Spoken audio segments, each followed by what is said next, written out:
The Maple Leafs beefed up their blue line in free agency and shored up the goaltending. Let's break it all down on today's edition of the Locked On Leafs podcast, part of the Locked On Podcast Network. It's your team every day.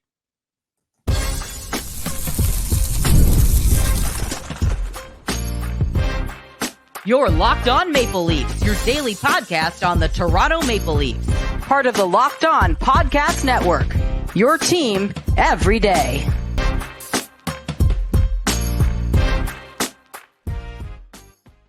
Hello and welcome into the Locked On Leafs podcast, a daily Maple Leafs centric podcast hosted by myself, Mike DiStefano, and my co-host, Dave Morassutti. Today's episode is brought to you by FanDuel. Make every moment more, and as playoffs wind down, the sport stops sporting like you want them to. But this summer, FanDuel is hooking up all customers with a boost or a bonus daily. That's right. There's something for everyone every day, all summer long. You can visit FanDuel.com/lockedon to get started. Well, Dave, day one of free agency is behind us, and there was $1 billion worth of contracts signed in the NHL, obliterating the record that we saw happen a few years back. The B word, $1 billion worth of contracts handed out today. Insanity, isn't it? I know because I was right in the middle of it. Like literally typing up deals left, right, and center. It was like they kept coming, they wouldn't stop, and I'm like, holy cannoli. Yeah. Yeah. And the Maple Leafs right in the mix, right? Super busy day for the Maple Leafs. They did get Chris Tanev done. I don't know why a lot of people were worried about that, but that was obviously going to get finished and submitted at some point. It did come through. So, he signs a 6-year deal at $4.5 million. They end up double dipping on defense as they told us they wanted to do. They picked up Oliver Ekman-Larsson as well. 4-year deal at $3.5 million per season. And then they picked up another depth defenseman, Jani Hakanpää, a 2-year deal at $1.5 million AAV. And they shored up their goaltending. They did end up bringing in Anthony Stolarz, which we reported yesterday was the likely option for them. 2-year deal at $2.5 million for him. And this one was very surprising to me. What went through your head when you were, out there working, doing your blurbs for Sportsnet, and all of a sudden you see Matt Murray returning to the Leafs, 1 year, $875? When I heard Matt Murray return to the Leafs, my face almost went white. I'm like, what in the world is going on here? And then take a second, you think about it, and I'm like, okay, I can see why they're doing it. We got a goaltender deal with an injury history. Why don't we just get another goaltender who's dealing with an injury history to come back again as well? Yeah, that's pretty much what they're doing here. So Matt Murray, I guess, will take over the Martin Jones role. But yeah, that was a very unexpected signing. Absolutely. Let's break these things down, though, Dave. We'll start up at the tippy top with the biggest signing of the day, obviously bringing in Chris Tanev, 6 years, $4.5 million. So, obviously, we talked about how he was going to get term. That was widely reported that the Maple Leafs are going to try and buy down that cap hit, that AAV, by giving him term. Did they buy it down enough at $4.5 million for the 6 years to still make sense here, Dave? That's the part for me, is to get the 6 years. I thought maybe they would get him down a little more, but it's also four, right? Like 4 would have felt perfect. I thought four would have been that would have been like cherry on top. But you see what happened today in free agency, and I can totally understand why 4.5 became the number. Yeah. That was it for me, right? Like, he's doing, I guarantee with the way free agency went today, especially if Tanev were to take less term, that deal is pushing over 5 easily. Oh, I mean, if he were to sign like a 2 or 3 year deal, he's probably getting in the 6s, I would think.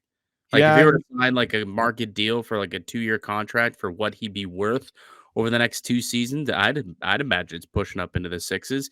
I think I saw the model from Dom Lucian of The Athletic when he was going through talking about Chris Tanev's deal and how much how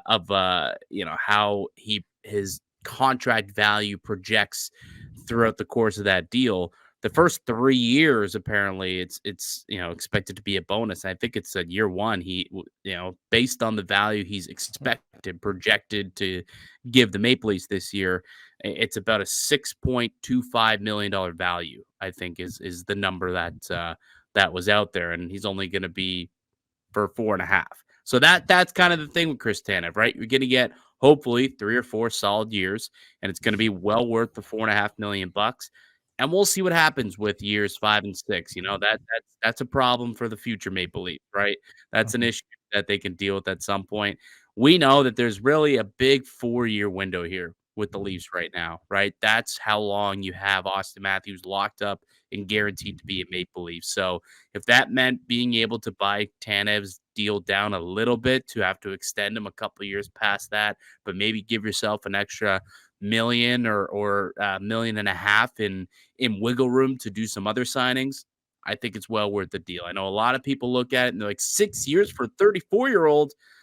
Look, you look at what he was able to do last year in the playoffs. He was a warrior. He was one of the best players in the playoffs last year. He averaged 22 minutes a night, 22-18, was a +7 in 19 games against the again with the Dallas Stars. And think about the teams that they had to go through, Dave. I mean, Vegas, Colorado, Edmonton, and he was their number one shutdown defenseman. So he had to take on the Jack Eichels, the Nate McKinnons, the Connor McDavids of the world, and somehow was still a plus player up until obviously that injury occurred. So I'm a big fan of the trade. I wanted to hit them to get Tanev at the deadline. They didn't, but they circled back and they get it done here. I think this is going to be a great addition for the Maple Leafs. I think so too, right? We looked at what were the issues with the Leafs blue line. What does everybody complain about with this blue line? They can't defend in front of the net. Their penalty kill is atrocious. They don't have enough guys that are willing to lay down their body, sacrifice their body to block shots. They got the guy that literally had the most blocks in the playoffs, and he only was there for 3 rounds, and he actually missed, I think, a game or two in the series against Colorado, I believe it was. So he was third in the regular season with 207 block shots. He was on the top penalty killing. He was one of the top penalty killing blue liners in the league. Like Brad Treliving brought up how the penalty kill was something they wanted to address, and they did that with Tanev, right? Like we didn't need the flashy defenseman. That's not what the Leafs needed. The Leafs needed to go out and get the rugged defenseman, the one that's going to get into defend the tough areas.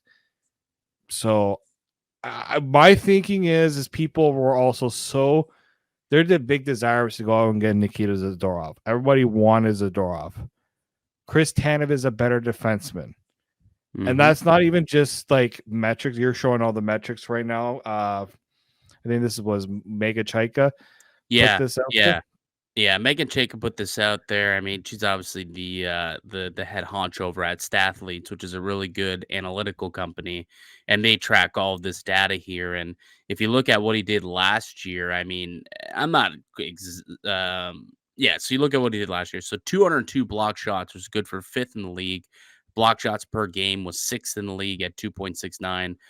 Block shots per 60 minutes, 8.04 per 60 minutes, which is the 7th most. So this guy's going to get himself in front of pucks. That's what he does. He puts the body on the line. That's exactly what we love about a Chris Tanev type of player. He's a warrior. It's why he has no freaking teeth left in his mouth. He's got like 3 teeth. It's insane. And you look at the deep pass interceptions per 60, 4.46, which is the 12th most among all NHLers last year when it comes to intercepting the pass in the defensive end. So really good sneaky stick, always positioned very well, knows how to cut off passing lanes. And here's the one that I think is terrific, what the Maple Leafs are going to love. D-zone puck recoveries, 51.68 per 60 minutes, which is the 2nd highest in the NHL. the second highest D zone puck recoveries. What does that mean? That means that when that puck ends up in the defensive end, he gets back there, he gets it for his team, he ends up with an established possession. And then one of the sneaky things about Chris Tanev is he can actually move the puck. He's got a really smart, good first pass. He got a little zip to it, so he can get the puck up to the forwards and get it out of harm's way and move the puck up ice really quickly. So he's the second best player last year at doing so. So although he's 34 years old, Dave, I mean, you look at these numbers, the guy last year at age 34 was putting up some elite defensive numbers, still was an elite defenseman. I even have this great little graphic from Jay Fresh talking about how good of a player that he was, one of those little Jay Fresh charts that he does. And if you take a look, I mean, look at this guy. Look at how 100th percentile for even strength defense, 100th percentile. I mean, that means that he was quite literally, like analytically, the best defensive defenseman in the NHL last year in the minutes that he played. And he played against some tough competition, 79th hardest competition in the NHL. And, you know, obviously, I think you look at his projected WAR percentage of 94%. That's extremely high. And this is a 3-year data. So this is like consistently, he's one of the top defensemen in the NHL. Not much offense, obviously. They're not going to score a whole lot of goals. I'm not sure why his penalty killing is so low, because he is a really good penalty killer. That is kind of strange to see. I did not expect to see that, but Yeah. Calgary, you know, their PK struggled, I guess, this past season. Maybe that's why it was so low. But he is going to be on the Maple Leafs penalty kill, and he's going to block some shots for you. But even strength at 5-on-5, one of the best defensemen in the league. So I'm big on Chris Tanev. You've heard from Brad Treliving how much of a high character guy he is. Max Domi, I heard him speaking today at the media, also talked about his character. They played together at the World Championships before, and you know, he's a hometown kid, right? So hometown kid coming back to play for Toronto.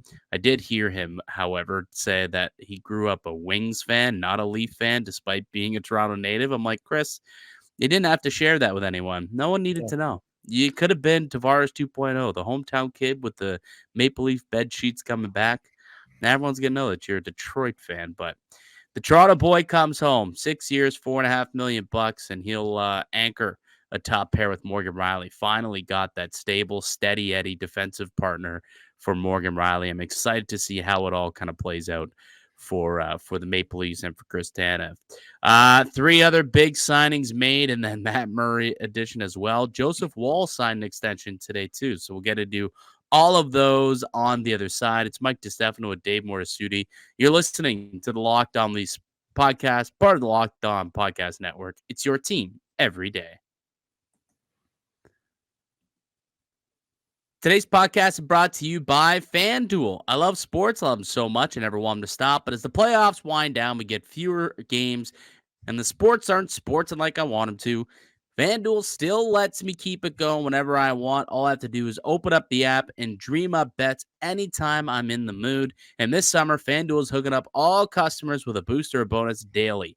That's right. There's something for everyone every day, all summer long. You get the boys of summer, the Blue Jays still in action that you can place a couple wagers on. So head over to FanDuel.com/lockedon and start making the most of your summer. FanDuel, official sports betting partner of Major League Baseball.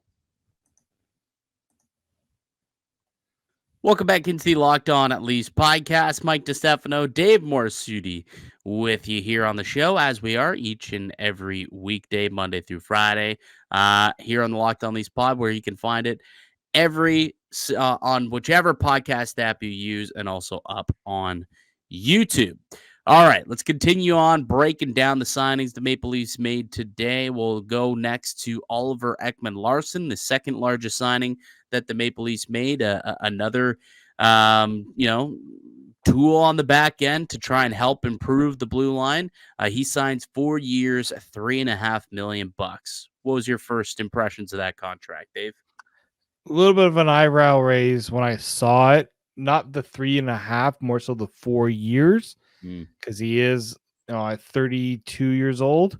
So he's not, not a younger guy, and he's also not Chris Tanev at 34. So it's kind of that in between. And then I started seeing the other deals that are happening, and that made me feel a little better because at $3.5 million, you're getting another top 4 defenseman, one that decent size, can skate. And I think that was something that Brad Treliving had noted as also a player that he's known for a really long time. And also just won a Stanley Cup. Yeah. Right?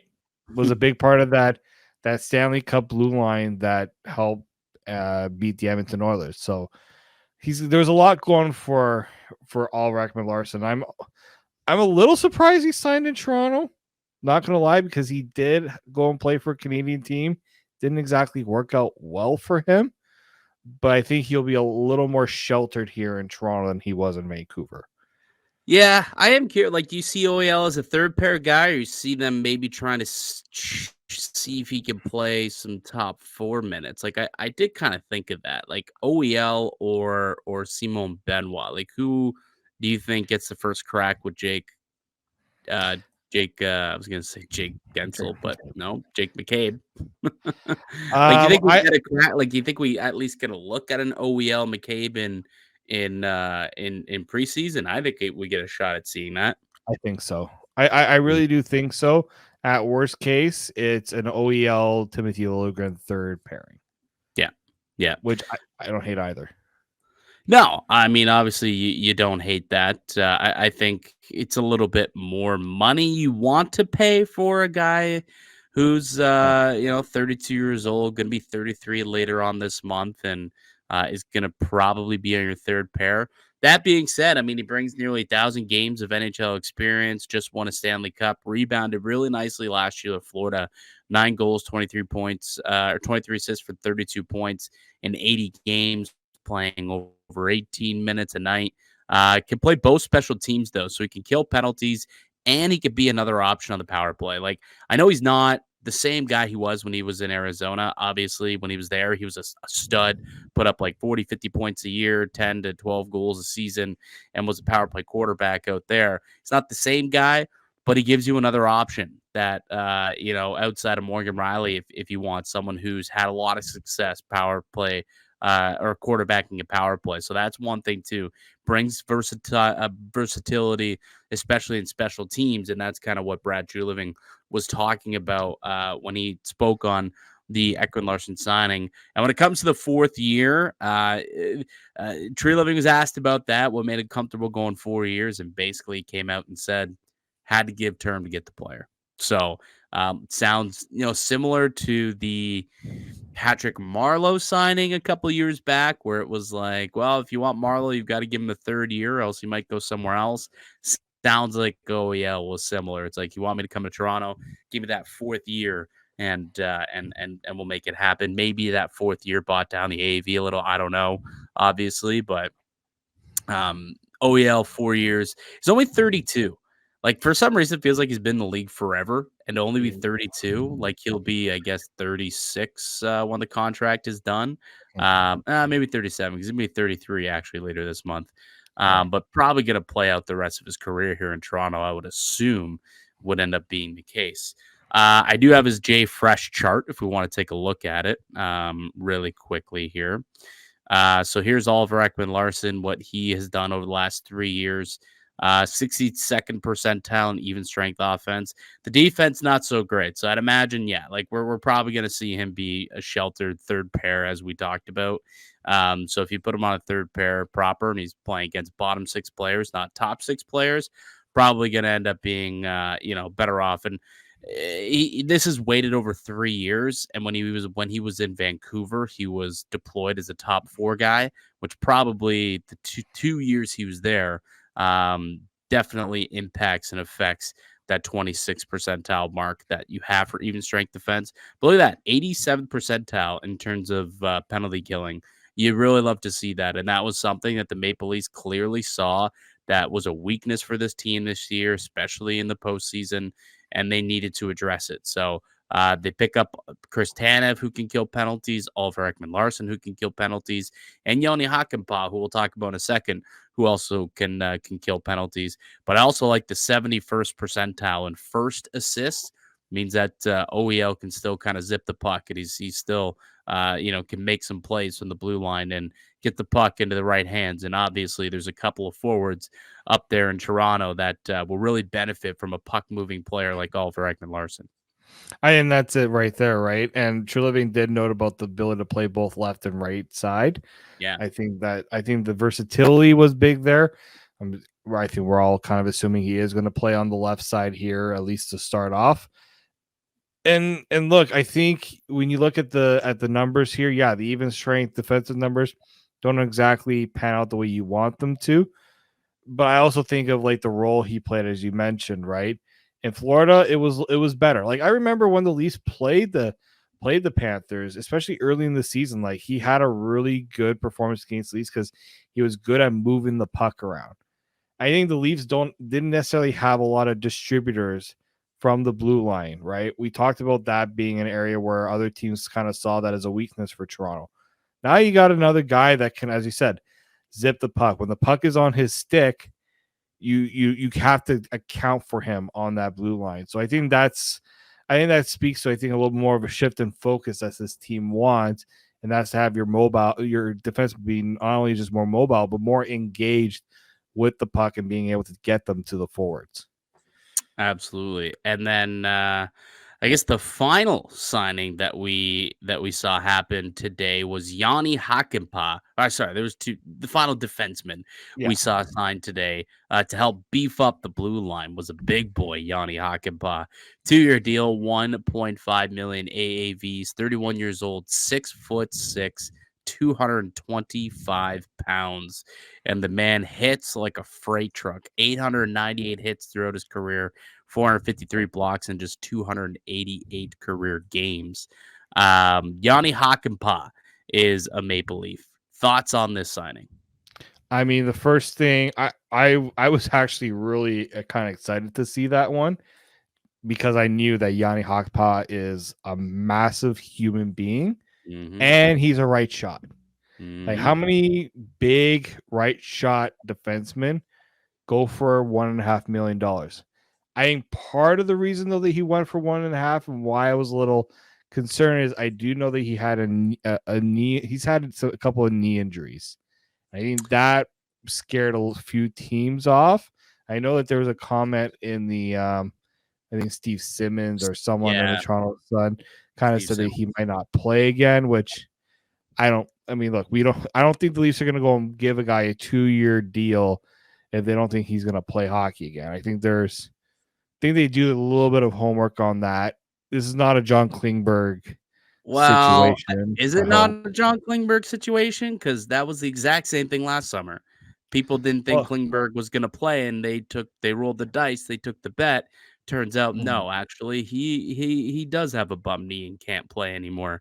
It is actually the exact same situation as Jani Hakanpää. The only difference is we're not relying on Hakanpää to be a top 4 guy and your top power play guy. This is someone who's going to be your 7th defenseman. Yes, right now. So that's why I'm not as concerned about that because the role is different. Obviously, you want a guy who's available. I'm sure we're gonna get a little more clarity. I don't know if Brad Treliving was even asked about the injury stuff. I didn't hear anything from his. Yeah, I didn't either. And he didn't speak as a GM. That doesn't seem like he wasn't gonna play. He's expecting the player to play. He's talking about Hakanpää as a penalty killer and what he can do in that area, and that's his big thing right there. Big guy can kill penalties. Yeah, and I pulled up his JFresh chart right here. Shout out to JFresh, man. These charts are awesome. I really do appreciate these. So shout out to you. Great follow on Twitter if you're not following him at JFresh Hockey. This player chart here. I mean, you look at it. There's not a lot to love, but the one thing that is strong is the penalty killing at 84%.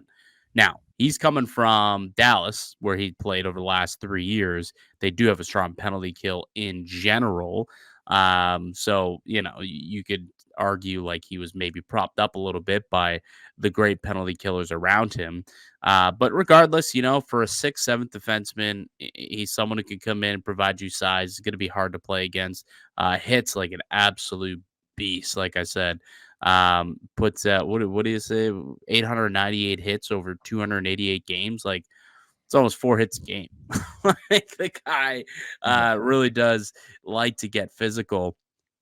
So the obvious, like the medical red flag is certainly something that you scratch your head about, and the fact that he was given 1.5 as opposed to 1.15, like whatever that variable number is. Like I think it's 1.15 is what you're allowed to bury in the minors. Should you need to do that?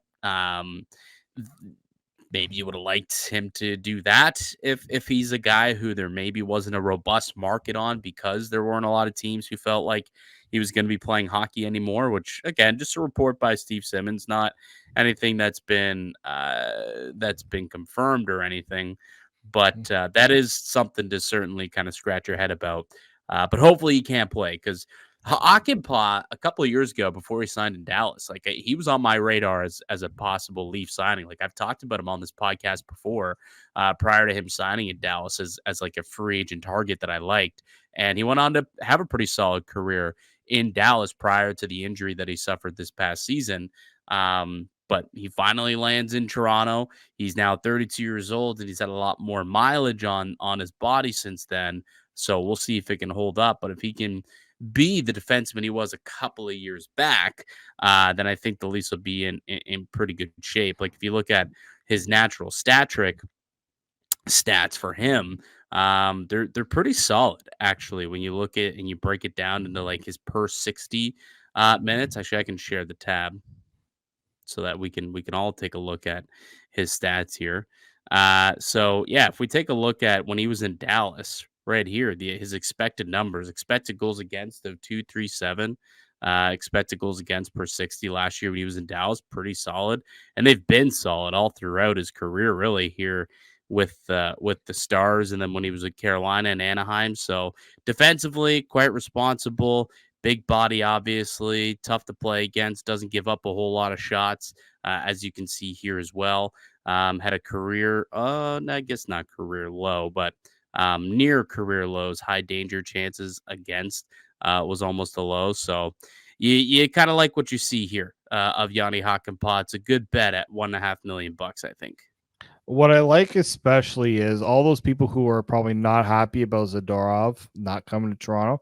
Now, he's not Nikita Zadorov, but he does a lot of the things because you like that Nikita Zadorov does for a lot less money.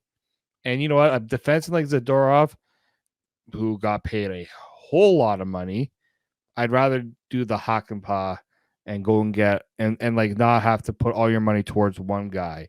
You can get Hakanpää, you can get Tanev, right? For almost roughly not far off from what Tanev from Zadorov got. Yeah, and I think that's money better spent. 100%. I'll take a bet. I'll take a bet on Hakanpää at 1.5 than Zadorov at $5 million.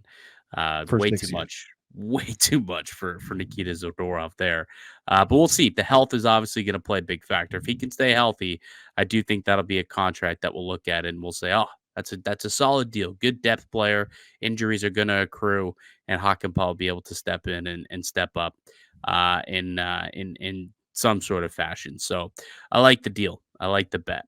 All right, let's take one more break. We'll come back and we'll shore up the goaltending. Anthony Stolarz signed in Toronto as well. So did Matt Murray. And Joe Woll signed an extension too. So the goaltending settled in Toronto. We'll break it down next here on the Locked On Leafs podcast.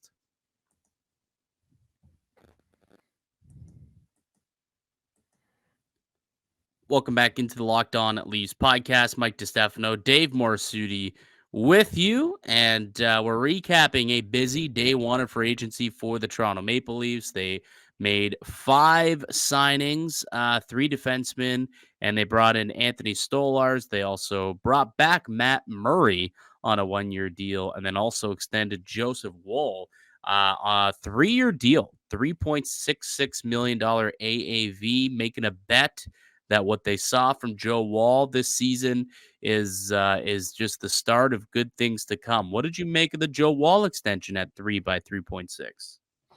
I mean, I know what the Leafs are trying to do here. They believe, this is a smart bet on Joseph Woll. I think the only concern people have right now about Joseph Woll is his health, his durability. His play definitely screams to me a goal, like at least a goal in that range. Like you look at what the goaltenders got today. Joseph Woll, I think, is, I mean, first off, better than a lot of those options that are out there, but he showed that he's a guy that you could potentially build a tandem with, right? And it's a smart bet because I think if you, like, let's say Joe Woll has a really good year and then you got to pay him, how much is that going to cost you? And It'll be I'd rather expensive. take that bet. Yeah, that would be expensive if he goes out and he has a big season for the Maple Leafs. Now you're looking at $4 or $5 million AAV. Instead, you give him a nice little bridge deal, 3-year, 3.6. And what Brossoit signed for, like 3.2 or 3.25 or something like that. Like Brossoit signed for over 3 million. So he's almost making the same amount of money as Brossoit, just like a couple $100,000 more.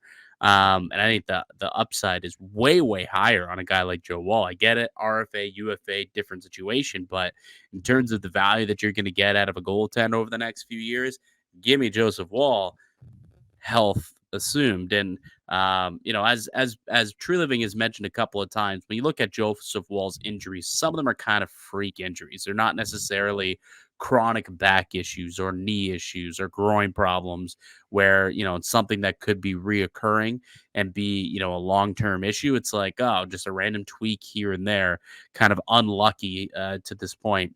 So they're banking that it is just an element of bad luck as opposed to him being cursed and it being a career filled with injury. They're hoping that he can remain healthy, and all of a sudden you get your goaltending short up. They're on 3.6 million for a guy who can play 40 to 50 games. You're hoping, obviously, in Joseph Woll on a yearly basis, and give you some solid goaltending.